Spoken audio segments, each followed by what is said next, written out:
This is your guy, Michael Snell, the style doctor of Michael Snell Bespoke. So you can reach me online, of course, or you can call our number at 844-214-1911. The topic, how to let your voice be heard when it's somewhat silenced.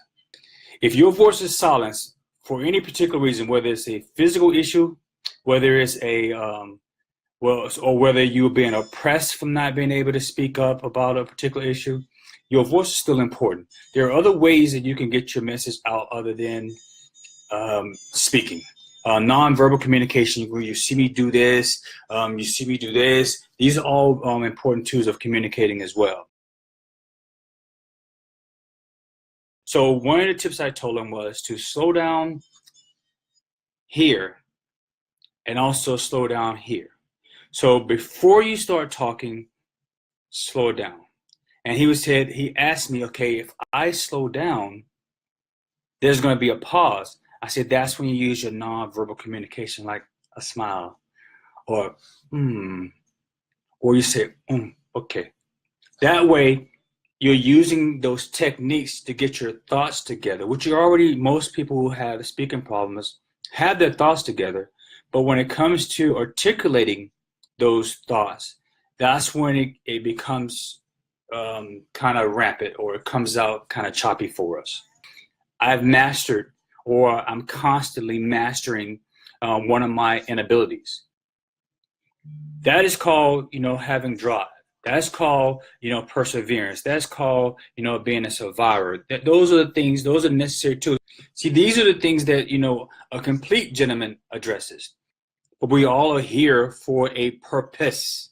Now, once you identify your purpose, then you can start aspiring to perfection. So we all have imperfections. So how are you today are going to look at what it is that you may have wrong with you, or the challenges you may have, or the difficulties you have to overcome, or where you were born, or who did this to you, who did that to you, who doesn't like you. Who gives a crap? Do you like you? Have you addressed that elephant in the room with you about, do you like you? Can you stand 15, 20, 30 minutes or more of complete silence with yourself? Can you have a communication with yourself? I'm not talking about somebody walking down the street talking out loud. I'm talking about an internal conversation with yourself, because I am still trying to communicate with me, trying to understand and become the best person I can. But until you can become at one with yourself, there's no way that you are going to be able to communicate with others. So we can sugarcoat it, we can talk around it, we can, dress it up, we can dress it down, we can put the suit on, we can put the hoochie mama clothes on, we can do all of these things. But if you're not in tune with yourself, all of that is just a facade. That we have to be able to communicate with each other. But first, you have to find out who you are. Where are you going tomorrow? What are you going to be the next 5 seconds? Or are you still going to be stuck in a position of mediocrity? That's the question. And all this is communication now. Has nothing to do with, a suit. And communication is communication, whether it is through mouth, nonverbal, your clothes, it's all communication. I want everybody to understand how important it is, how detrimental a deal could be broken if you walk up in a nice tailor-made suit and you open your mouth and you sound like a complete fool. How far are you going to get with that deal? So if you got enough time to go wait in the line to buy the latest electronics or the latest pair of kicks, but you don't have a suit to go to your grandmother's or your uncle's or your cousin's funeral, or your boy's funeral or your girl's funeral, makes no sense. If you don't have a suit on, or don't have a suit in your closet to go to a job interview, it makes no sense. Then once you get to that interview, like the topic of tonight, if you can't communicate, you're not getting the job. Yet if we as people can get beyond our own stupidity And I mean that in the humblest way. When we get beyond our own stupidity, our own prejudice, and our own judgmental ideas, when we get beyond all that, and this has nothing to do with race. Come on, we all have prejudice against something. Well, I could be walking down the street and somebody is like, prejudiced because I have a suit on. Who cares? Prejudice, jealous. But if we can get beyond all that, the light on the other side of that tunnel is so brighter. It's so much brighter. So like I said, the first time somebody sees you, today, example. So I was packing to come on this trip. So I packed several suits because I had to wear a couple of suits this weekend, and I forgot a belt to match my shoes.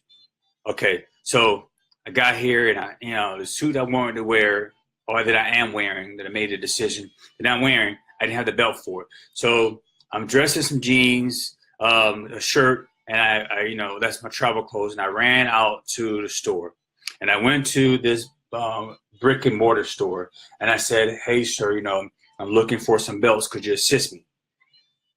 Guess what? The first thing that young man did, he scanned me. Is this person going to buy? Or this person is coming in, trying to gather some information to get out of here? Or can he afford to buy the belt that I'm trying to sell him? I'm not going to say where I was or the belt the company I purchased the belt from. But your appearance, which is a form of communication, has a direct impact on how people receive it. So when he scanned me immediately, I was like, you know what? He's trying to see whether or not I can afford the belt, or am I just coming in wasting his time? Even though there was, minimal words, exchanged between the two of us, there was still communication going on. Getting our voice, reestablishing that our voice, our parents, go hand in hand, and we have to start being more cognizant of the things we're saying or not saying, and how that can affect the outcome or have repercussions on your projected outcome from the communication that you're having. So now, and a lot of people talk about fear, rejection, and they talk about, well, I don't want to be told no. I don't like rejection. So I'm gonna use this analogy. Okay, for the men in the group that to go to just take, for the sake of argument, take a nightclub. All right. You at a nightclub. I know most of us don't go to nightclubs anymore. You probably never did. But just for the sake of argument, we're going to use a nightclub. So now, men, you see a woman on the other side of the room. You get up, you go over and ask this woman to dance. She says no. You come back, and you get ridiculed by your friends. Bang. Yeah, it didn't work out. You got rejected. You got a no. Then a couple hours later, you go back over, ask another girl, or the same girl to dance. She says no. Bang, you got rejected again.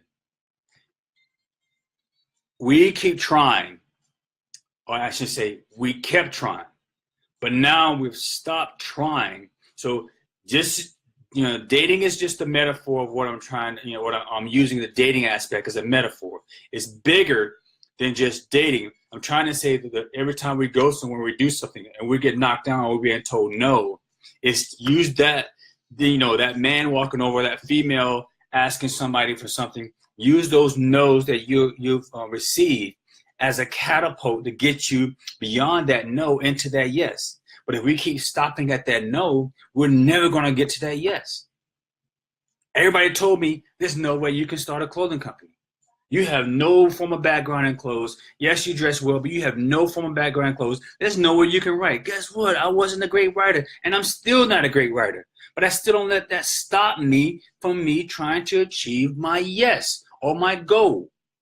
So when I stop aspiring, I stop, trying to go forward, I might as well just go dig a hole and jump in it. So for anybody out there that's just stopped and you just giving up, just do us a favor, please. Dig yourself a hole. And please don't say I'm not trying to tell somebody to commit suicide. No, I'm not saying that. I am saying if you're not going to be productive, get out of the way. Get lost. Kick rocks. Do what you're going to do. And that's the same thing we had to be cognizant of when we were doing something or when we were talking. You know, we can't go out there and be like, oh, what's up, man? How you doing? And you expect people to have, you know, I understand there's a time and place for everything, but you can't do that all the time with everybody.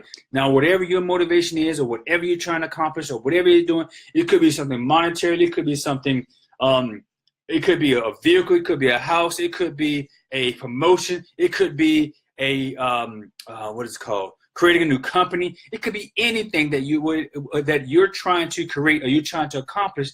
Use that, and then don't get complacent once you get that, because guess what? A lot of people, once you reach that little, snippet of success, guess what happens? You get comfortable, you get complacent, and it gets taken away. But the good thing about that, if it gets taken away, you have the necessary tools to recreate it again, because you now know the lessons learned that you had to travel to accomplish that mission. But it would behoove you not to get complacent once you get to that point. So from the bottom of my heart, Michael Snell, the Style Doctor, Michael Snell Bespoke. You can also reach us at 844-214-1911. My website is finally up and fully functional for all transactions. And I'm going to tell you guys, I have really been struggling. I know I was getting ready to get off, but this has been near and dear to me. My website went down somewhere right before Christmas, and I'm just getting it back up. But have you seen me stop? Christmas is the busiest shopping season of the year for any business owner.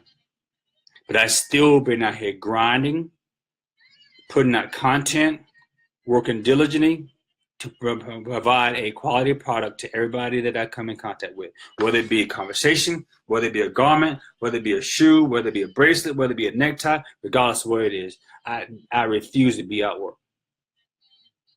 I hate driving. I drove all the way from Atlanta here, but I had a mission. Michael Snell Bespoke. Goodbye.